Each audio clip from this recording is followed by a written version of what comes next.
Unicorn Warriors Eternal is a new Genndy Tartakovsky original animated program airing on Adult Swim and streaming on HBOMax. On this podcast, we discuss the most recent installments of a different series every show. The 2-episode premiere of this steampunk fantasy is called The Awakening. We're going to examine the plot, talk some trivia, and look over the reviews. It's May 9th, and you're listening to today's episode.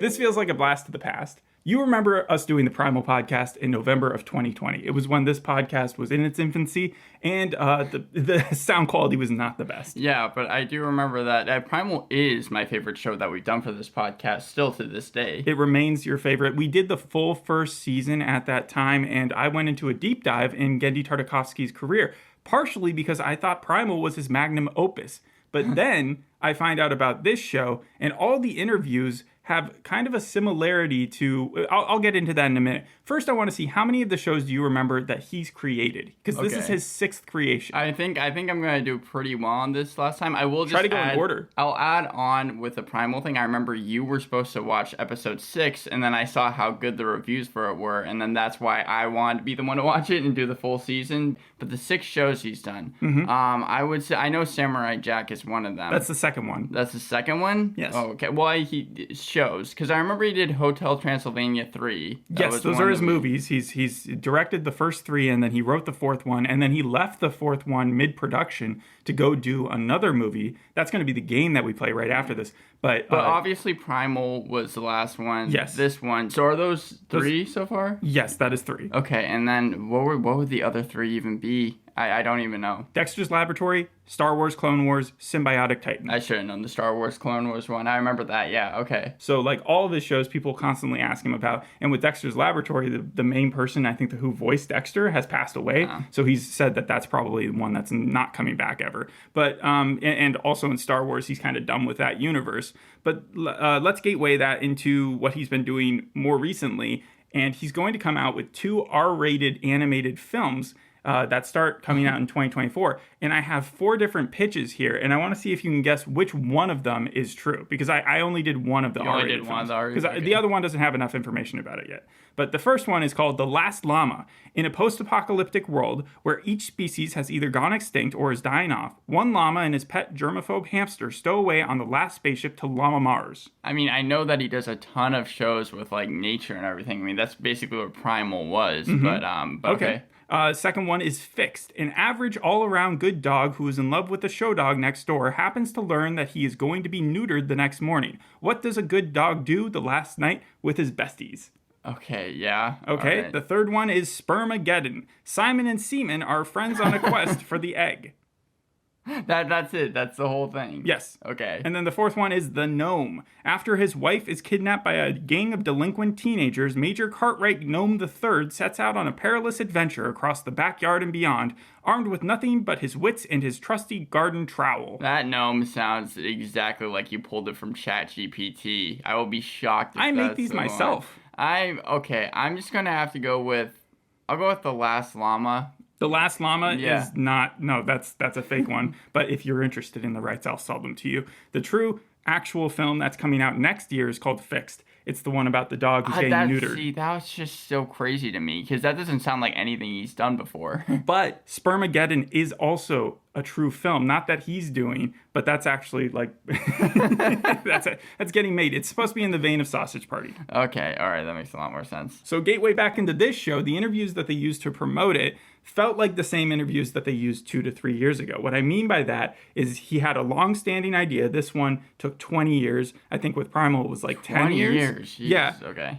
He really liked the storyboarding process. He's liked the team he's built up. It's 2D animation. Heck, even the inspirations that they're using to talk about this show are the same inspirations that they said that they used for Primal, from Hayao Miyazaki, who did Spirited Away, My Neighbor Totoro, Howl's Moving Castle. Studio Ghibli. Okay, that's where I know the name from. Osamu Tezuka, who did Astro Boy, Kimba the White Lion. But specifically for this show, he did speak about the Fleischer era, 1930s, the Popeye, Mickey Mouse, Snow White and the Seven Dwarfs type anime. animation. In fact, the person that he used also did the Cuphead series, which I think kind of followed a similar animation style, right? Yeah. But the craziest thing about his interviews is that, I'm not throwing hate here, but he knows how to sell a show, because he said Dexter's Laboratory, Samurai Jack, Symbiotic Titan were all training ground getting us ready for this series. He also said that the series was the most complex story that he's ever undertaken before, and that he's never drawn as many zombies in his life.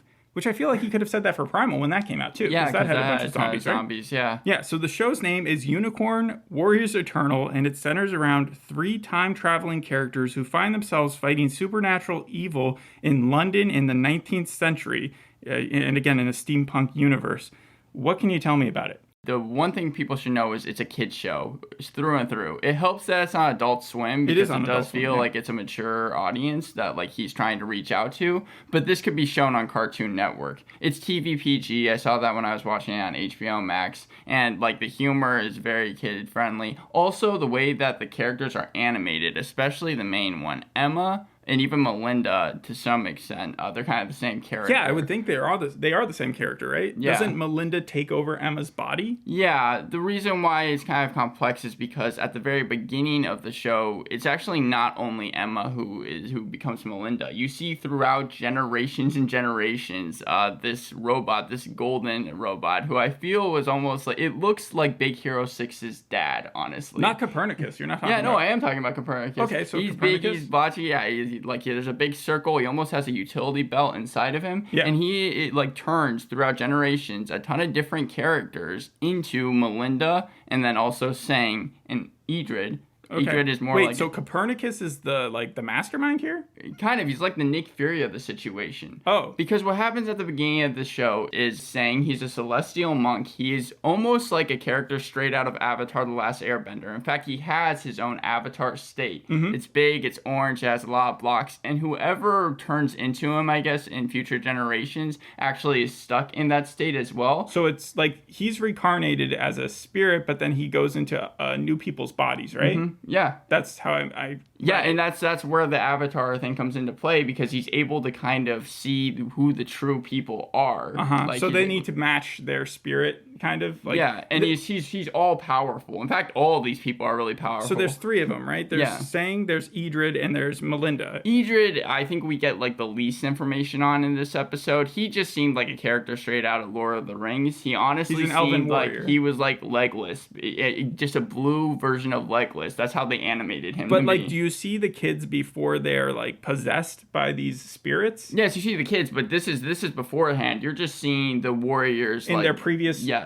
bodies. Yes, fighting. This is an ancient Egypt. This is very, very old. Right, and they're taking on this Who are smoke they fighting demon. Smoke demon. It's a smoke demon. It's basically all evil. That's what they do. And then Melinda, because she's actually her Melinda form in this. She uses all of her power to take out this smoke demon, and it was animated so beautifully. I think that obviously Genndy Tartakovsky, he's done it again. Just the animation. Well, no. He hasn't done it again. I want to get into this a little bit. So his team, he drags them to almost everything that he does.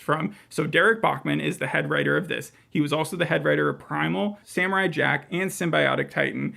He also did part of the Clone Wars story. He just wasn't the head writer there. Then he had Stefan DeStefano, who did the character design. That's the guy we talked about who also did the Cuphead show. He also did Primal. Character design for this is fantastic as Samurai well. Jack, Symbiotic Titan. Yeah, he's like best friends with this dude. It's almost like his Scottie Pippen and Dennis Rodman. So those are like the trio. But he also brought along with him the people who did the score, Tyler Bates and Joan Higginbottom. They did it for Primal as well. I want to say the score for this... I have it listed down as a pro, but honestly, it felt, especially in the first episode, like all of those songs could have been used in the Super Smash Bros. Franchise. It fit the adventure tone that they were going with. But they also did Primal, and I remember you also complimented them there because there was no speaking, so they had to go overboard. But what you were speaking to as far as how the visuals looked, that has to go to the animation, which was Studio La Cachette in France and Studio Zeme in Bulgaria. But the La Cachette in France, I remember, they're like a movie studio. And in Primal, he didn't, like, their budget that they went to go use them was supposed to be pretty big. But he brought them to this show as well. I don't even know how they managed that. I don't know how to describe it, but the animation in this thing, it's not even like the animation is fluid. It's just, you can tell how much dedication was put into the full thing, and the way the characters move, it's just, it really is, it's amazing.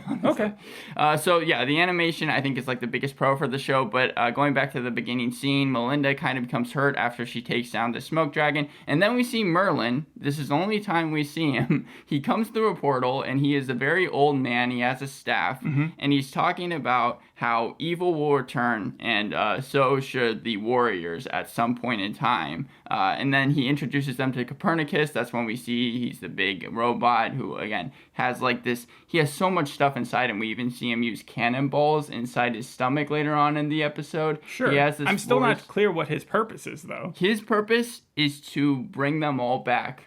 Yeah, but what do you mean by that? Like, okay, what so I he's mean a by, robot. Yes, so as I was saying, you see throughout generations him go to different characters, and there's this force inside of his stomach. And whenever he uses this force and aims it at someone directly, they will turn into whoever he wants them to out of all the warriors, either Melinda or Sang or Idrid. So is he like that guy in Shazam that like he talks to these kids and then suddenly if they've passed the right criteria, he's like, okay, now you have the power. Almost. Copernicus doesn't speak though, and it's usually whenever evil returns. Usually it's in the form of that smoke demon, but later on, like in the second episode, they have to take out an elephant. The elephant looked like a cross between primal creatures like the woolly mammoths in episode 3, but also kind of the witches because they had the green eyes in episode 8 as well. So zoom up to 19th century England. Where is Copernicus, and how does he run into these kids? Right. So it's London, 1890, and we see that Emma. This is before she's turned into Melinda. She's going to be married to this guy named Winston, and Emma seemed.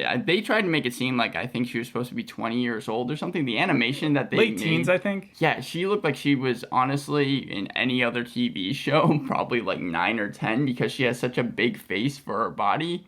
So she was animated kind of strange, but she's about to be married, and then Copernicus just comes into the wedding and uses that kind of force that I was talking about. Just blasts her with it? Yeah, blasts her with it, and she turns into Melinda. So when that happens, does Emma lose all sense of Emma? Like, is she no longer herself? Yeah, in fact. So are these things like a parasite? Like kind of like Venom, where they sort of take over the body and possess them completely? That doesn't seem fair. Well, it's not that. It's, I think, more just the souls of all of them. Like Melinda, for example, just suddenly takes over Emma. So it's like another human being just in a human being's body. That still seems parasitic. And that's kind of what you're talking about. You say it's not fair. Yeah, like even Emma turns to Winston, who she was about to marry just then, and is like, the Emma you know is no longer. Dead. Or something like that. Basically, that's what they're saying. And then suddenly this is for the greater good. It turns into like craziness because we see this at the beginning of the episode. All of the characters can fly in their own way. Emma is kind of starting to freak out in Melinda's body because she's still there's still, yeah, I think it's like the final moments of her almost, and flies up into the air. And this is when you see one of my favorite things that was animated out of the whole show, the backgrounds. Because sometimes the backgrounds don't even move. You just see the characters move themselves, and it still just looks so great. It was all steampunk. green. Oh, okay. It was all green in the background. You saw like kind of these trams moving in and out. I would assume you also saw the airships in the background, the gas-powered tech. The thing about like all steampunk shows, whether it be Disenchantment, where they did those episodes, and then also Black Mirror. What was the Black Mirror? The Love, Death, and Robots show that did steampunk episodes. Yeah. It lends itself to looking awesome. And I remember so that's why I think half the reason why people do them. The steampunk episodes, especially the season 1 Love, Death, and Robots, was one of my favorite ones out of the series. Yeah, and so when they do those type of episodes, I'm always excited. That's part of why I was excited for this show. But you haven't explained.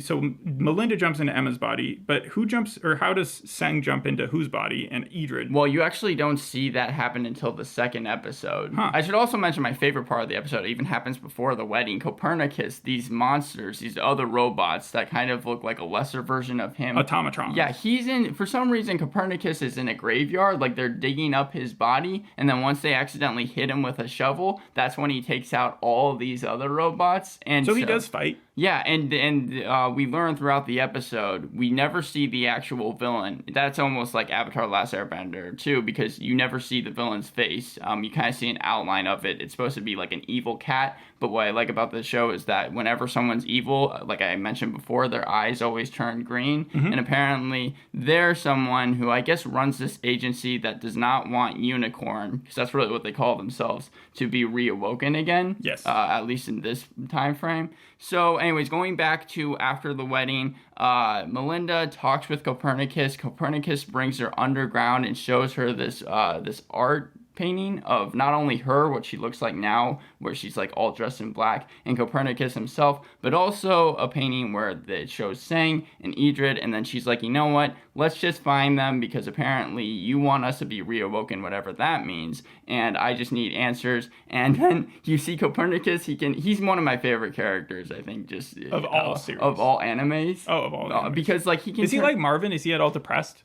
I don't think you never see him depressed, but he can turn into anything. He can turn into a boat. He can turn into... He's a transformer. I'm sure he can, like, fly at some point. Yeah, I mean, he basically is whatever they need. He even turns into a motorcycle at one point at the end of the episode. Of course he does, yes. And then they ride on the ocean, going to find the people, and that's where episode 1 ends. Okay. And so I kind of realized something because I was a little sad, actually, that it was a kid's show, because I felt like almost...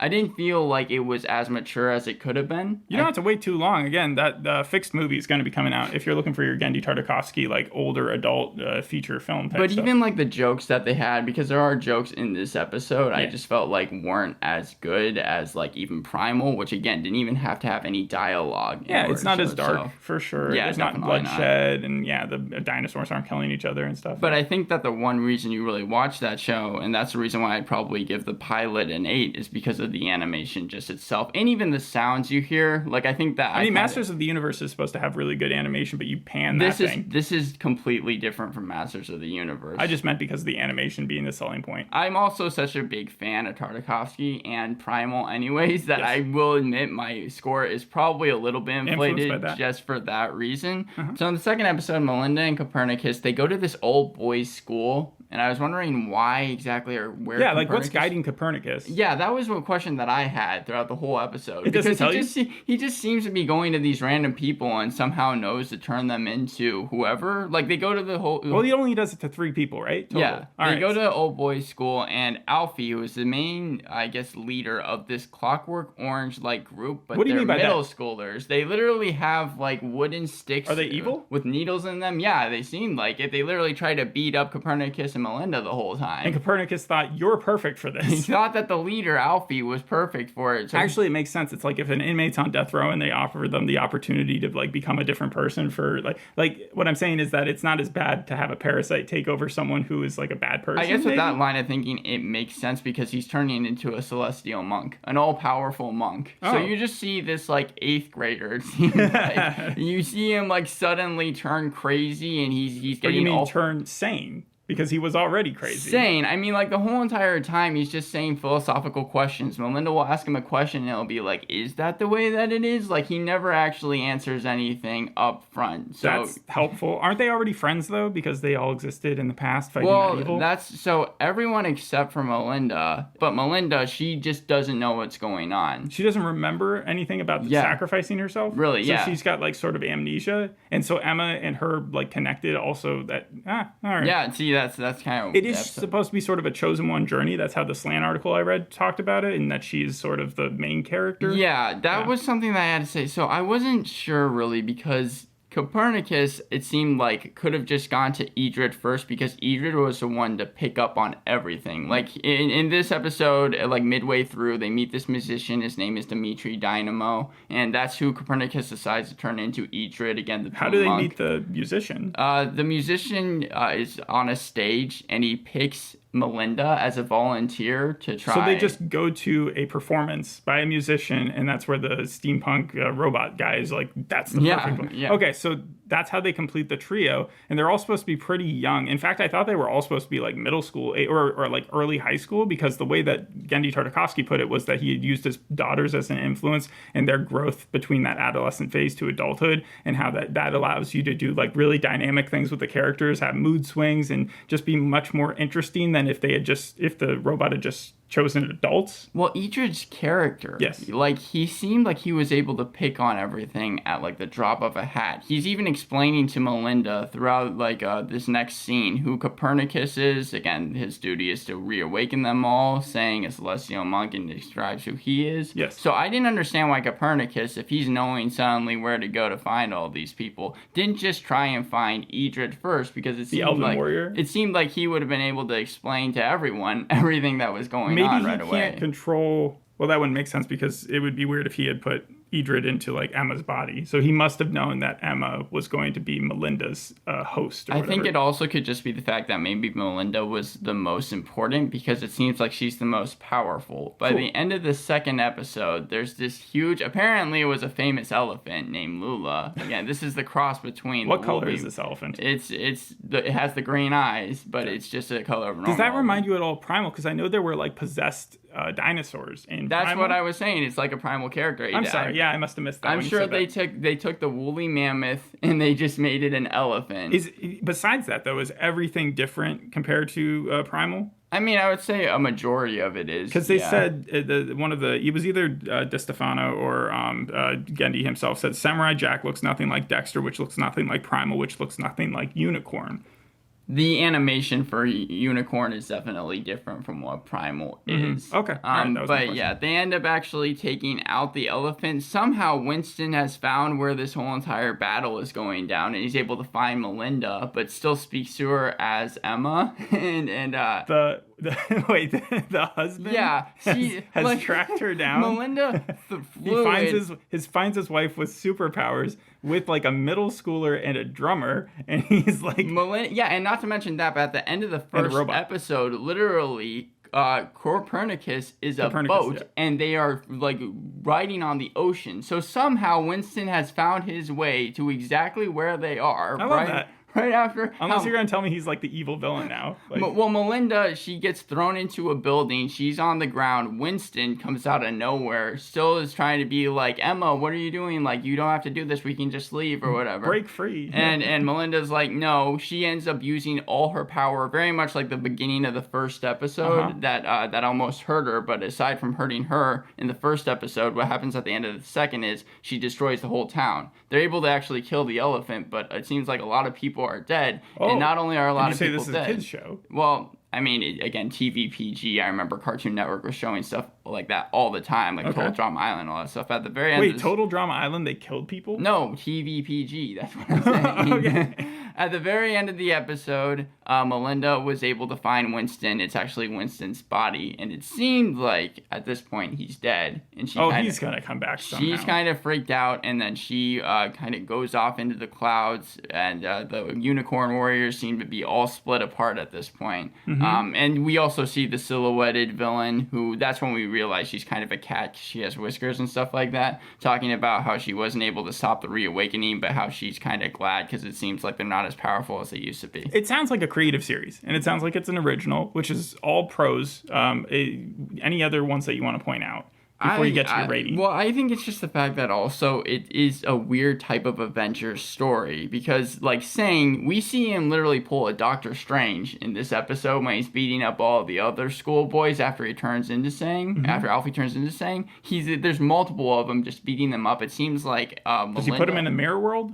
Well, it seemed like it almost. It kind of reminded me of it. And then also Melinda, she's like a Scarlet Witch, because she doesn't really know, I feel like, her whole power, but she is probably the most powerful out of all of them. So, I mean, like you were saying, it's a creative series. I also feel like, and I never saw it, but this feels like $18.99 in Netflix, because it feels like the show is setting up for so much groundwork, for so much like stories that might take seasons to that is conclude. A loose thread, but I see where you're going. But yeah, because I know that 1899, what I heard about it was that this was supposed to be a show that was supposed to take seasons to really understand everything. It seems like this is doing the same thing, which I feel like you can say for Genndy Tartakovsky anyway. Tartakovsky anyway. But overall, I would give the episode an 8 out of 10. So both of them have 8s out of 10, so I would assume the show as a whole right now has an 8 out of 10 for you. Yeah. And you will continue to watch it. Yeah, because, like, again, I'm such a big fan of Tartakovsky anyways. I will say that, like, you don't have as dark characters as, like, Spear. These all seem to be characters that maybe aren't the most complex because they all seem to be for the good of humanity, while, again, the cat that's walking around with an umbrella just seems to be all evil. She's the one that brought Lula back from the dead. That's why they both have green eyes. Well, in the last show that we did with your that you watched, the Fatal Attraction show, the evil character also had an umbrella, right? Like what? Yes, remember in the scene with the dining and she like sets off the fire alarm and then the water hump, she takes out an umbrella. So yeah. This seems like a lot better than Royal Crackers, which was the last Adult Swim show that we did. Okay. I think I gave it 3 out of 10 too, but like you said, I'm definitely going to continue watching. And I would only say that the last show I would compare it to is Wheel of Time. Because it is kind of like a Brandon Sanderson type novel, and the show itself that complicated. Well, I feel like again they're setting the groundwork. It's 10 episodes, yeah, and they might be going. Oh no, it is a miniseries, so I don't think it's going to go beyond this. It's a miniseries. I think so. I think that's what I read. Oh, that makes me so sad because I thought that they were setting up for like a lot more to come. I could be wrong. But I thought I read that it was a miniseries. Okay, I'll end it with a trivia game. This one also Genndy Tartakovsky. Pretty easy though. 3 facts, one of them isn't true. Ready? You got to start on Batman the Animated Series. Yes, Dumbo. no. I remember it. That was it. Yeah. So there you go. There's Dumbo is one of his favorite cartoons of all time.